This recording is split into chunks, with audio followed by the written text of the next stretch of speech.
What's up everyone, MK Tom Brady here. And in this video, I want to discuss something that's kind of interesting. So we've all heard, hey, fighting games are made for casuals these days.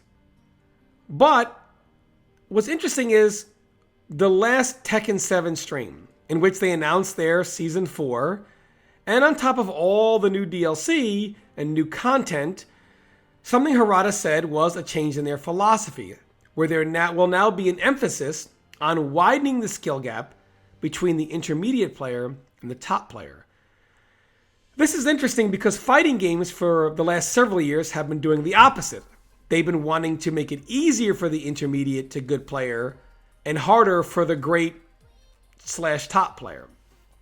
So, in general, fighting games, when they used to be in arcades, when you had to pay for every single game, well, you wanted to kind of feel like, hey, I've been playing for 3 years. The guy that played for 3 months should be at disadvantage.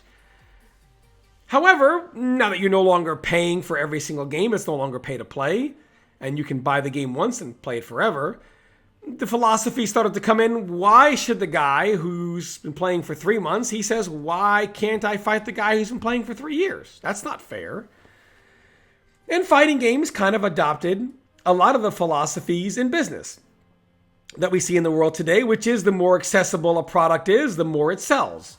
Fighting game developers said, hey, we want to sell the game, let's make it more accessible.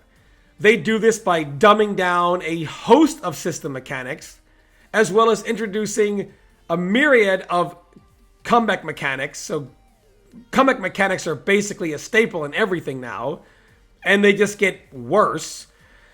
And worse being better as a comeback mechanic, worse for the top player. And they even remove several archetypes from the game so that you have less viable options to play, simplifying the gameplay even further. Now, in Tekken 7 kind of going the opposite in this, it's kind of a good thing. See, one of the main reasons why it's harder to win now than ever, I mean, sure, we understand more players, more people to beat, it's going to be harder. We understand that. But it's also harder because the top players have to be better, because the intermediate to good players don't have to be as good to cause these upsets. Now, not saying that scrubs win. I mean, the top players still win. It's just significantly harder, and you do see more upsets now than you ever have. The thing is, I think the direction Tekken 7 is going is great. One of the main reasons I think fighting game esports have not taken off as much as they probably should have is because when people watch, they are not entertained by comeback mechanics. Games like StarCraft just completely put the kibosh on any fighting game when it comes to packing arenas full of people.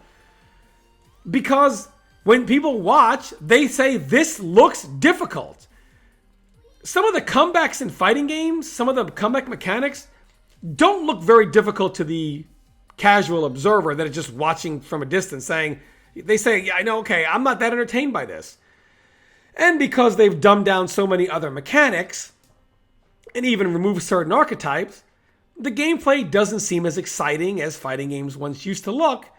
So not only are you watching dumbed down mechanics and less variety in gameplay, you're also watching someone who you're watching is clearly the better player get upset by a ridiculous comeback mechanic that you say, what? That killed him? And it kind of turns you off. I think this is a great thing for esports, for fighting games. I think more fighting game developers should be encouraged to kind of look into this. Because, hey, at the end of the day, the quote-unquote more casual player, they're going to put the game down sooner rather than later anyway. And we're the ones that are left playing the game for the rest of its lifespan. But let me know in the comments what you think. Let me know what you think about this new change in philosophy in Tekken, and how you feel about possibly other fighting game developers doing this as well. As always, thanks for all the support. Thanks for watching, everyone. Stay tuned for more content, and I will see you next time.